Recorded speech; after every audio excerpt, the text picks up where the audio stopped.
సంగారెడ్డి పట్టణంలో శ్రద్ధ హైస్కూల్లో వార్షికోత్సవం, sports meet కార్యక్రమాలు ఘనంగా నిర్వహించారు. ఈ వేడుకలకు ముఖ్య అతిథిగా డాక్టర్ కూన వేణుగోపాలకృష్ణ హాజరై విద్యార్థులను ఉద్దేశించి మాట్లాడారు. విద్యతో పాటు క్రీడలు కూడా విద్యార్థుల సమగ్ర అభివృద్ధికి ఎంతో అవసరమని చెప్పారు. క్రీడల ద్వారా క్రమశిక్షణ, సహనశక్తి, జట్టు భావన అలవాటవుతాయని అన్నారు. ఈ కార్యక్రమంలో పాఠశాల కరెస్పాండెంట్ పాండురంగం జోషి మాట్లాడుతూ విద్యార్థుల్లో దాగి ఉన్న ప్రతిభను వెలికి తీయటమే ఇలాంటి కార్యక్రమాల ముఖ్య ఉద్దేశమని చెప్పారు. ఉపాధ్యాయులు విద్యార్థులను ప్రోత్సహిస్తూ వివిధ క్రీడా పోటీలను నిర్వహించినట్లు తెలిపారు.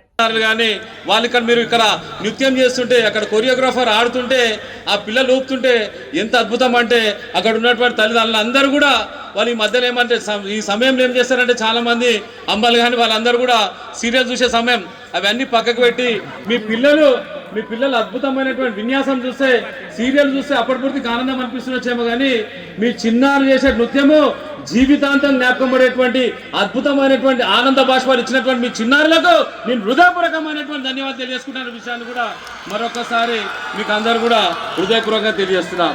క్రమశిక్షణకు మారుపేరు. మన జీవితంలో ఉన్నత స్థాయికి రావాలంటే మనకేం కావాలి? శ్రద్ధ కావాలి. ఏం కావాలి? తల్లిదండ్రులు చెప్తారు ఏం కావాలి మనకు? మన జీవితంలో ఉన్నత శిఖరాలకు రావాలంటే శ్రద్ధ కావాలి. ఎవరైతే శ్రద్ధ స్కూల్ వచ్చిందో వాళ్ళు రాబోయే రోజుల్లో ఇక్కడ బెల్లు ఎగరలేవు, కానీ మీరు ఖచ్చితంగా అద్భుతంగా ఉన్నత స్థాయికి ఎదుగుతారనే విషయాన్ని కూడా మరొకసారి మీకు అందరూ కూడా హృదయపూర్వకంగా తెలియజేస్తున్నా. ఈ అద్భుతమైనటువంటి కార్యక్రమాన్ని చాలా చక్కగా